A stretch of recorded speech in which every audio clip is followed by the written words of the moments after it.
Speaking of Minnesota, a doctor and state senator from Minnesota, Scott Jensen, joins us today on the 702 communication lines to talk about an interesting piece you put in the Star Tribune recently as well. So I don't know if you like Dr. Jensen, Senator Jensen.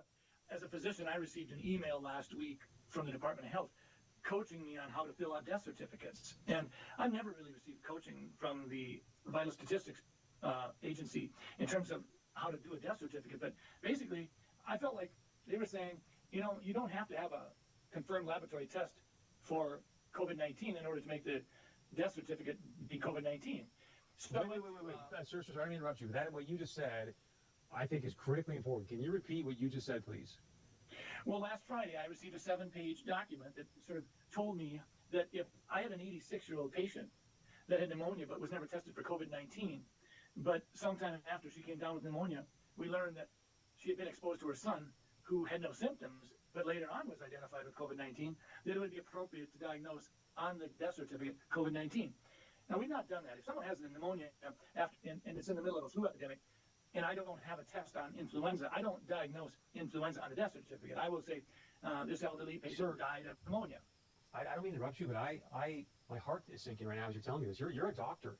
Why in the world would they be sending you out information to fill out death certificates, whether the person's been diagnosed with COVID-19 or not, but then to say in the death certificate this person's death was caused by COVID-19? That does not sound right to me. I went to the person in our office who does most of the death certificates over the last 10, 20 years, and I said, does this sound right? I had her look at the documents that I printed off, and she said, well, we've always been told that you always put down just facts. You don't put down any probabilities. You don't put any presumptions down. It's just what you know. And so this is concerning, and it actually gets to your point, Chris. When we start talking about the data that goes into the modeling, we have to ask ourselves a question.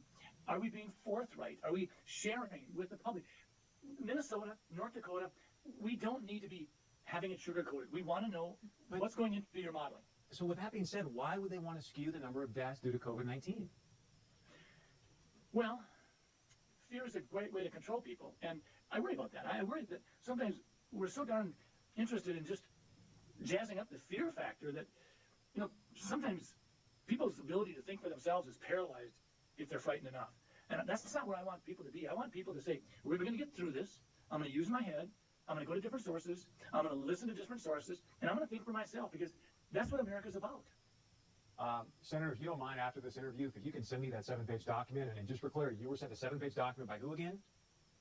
The Department of Health. Department of Health, saying, hey, fill this out, whether they test positive for COVID. That is stunning, sir.